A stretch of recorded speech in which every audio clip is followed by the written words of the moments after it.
اعوذ باللہ من الشیطان الرجیم بسم اللہ الرحمن الرحیم۔ امیر المؤمنین امام علی علیہ السلام کے ایک صحابی ہیں جن کا نام عبداللہ ابن یحییٰ لکھا گیا ہے۔ عبداللہ ابن یحییٰ ایک دن امام علی علیہ السلام سے ملاقات کے لیے اور امام علیہ السلام کی زیارت کے لیے امام کے پاس تشریف لائے۔ امام علیہ السلام ایک کرسی پہ تشریف فرما تھے اور ساتھ ہی ایک خالی کرسی موجود تھی۔ جب عبداللہ تشریف لائے تو امام علیہ السلام نے عبداللہ سے کہا کہ یہ جو خالی کرسی ہے اس پہ بیٹھ جاؤ۔ عبداللہ اس خالی کرسی پہ بیٹھنے لگے یا کرسی پھسلی۔ عبداللہ اپنا توازن برقرار نہ رکھ سکے اور زمین پہ گرے۔ زمین پر عبداللہ کا سر لگا، سر پھٹ گیا، خون جاری ہوا، چوٹ لگی۔ امام علیہ السلام نے اپنے غلاموں سے کہا کہ پانی لے کے آؤ۔ غلام پانی لائے۔ امام علیہ السلام نے وہ پانی عبداللہ کو دیا کہ اپنا سر دھوؤ۔ عبداللہ نے سر دھویا۔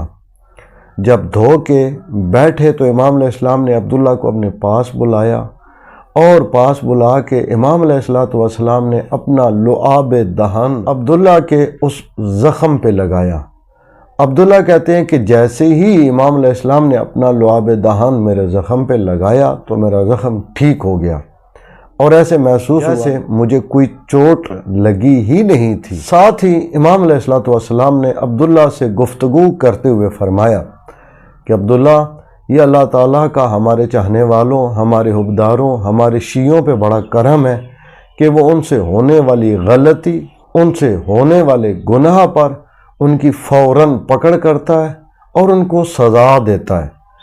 عبداللہ حیران ہوئے اور کہنے لگے کہ مولا، مجھ سے کون سی غلطی ہوئی ہے جس کی سزا مجھے یہ ملی ہے کہ میرا سر پھٹ گیا ہے اور خون جاری ہوا ہے؟ امام علیہ السلام نے فرمایا کہ عبداللہ، جب تم کرسی پہ بیٹھنے لگے تھے تو تم نے بسم اللہ الرحمن الرحیم نہیں پڑھی تھی۔ اگر تم بسم اللہ پڑھ لیتے تو تمہیں یہ چوٹ نہ لگتی۔ ہمارے بہت سارے کاموں میں ناکامی کی وجہ اس کام کے شروع کرتے وقت بسم اللہ کا نہ پڑھنا ہے۔ ہمارے کاموں میں بہت ساری رکاوٹوں کا ایک سبب اس کام کے شروع کرتے وقت بسم اللہ کا نہ پڑھنا ہے۔ آپ اس ورد کو اپنی زندگی کا حصہ بنا لیں، انشاءاللہ آپ کے راستے میں آنے والی مشکلات ختم ہو جائیں گی، رکاوٹیں دور ہو جائیں گی اور دروازے کھلنا شروع ہو جائیں گے۔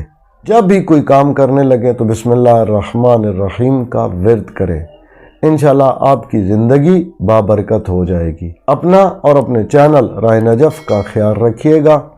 اللہ تعالیٰ سے دعا ہے کہ امام زمان عجل اللہ فرج الشریف کے ظہور پرنور میں تعجیل فرمائے اور تمام مومنین و مومنات کی مشکلات کو دور فرمائے اور حاجات کو پورا فرمائے۔ اللہم صلی علی محمد و آل محمد وعجل فرجہم۔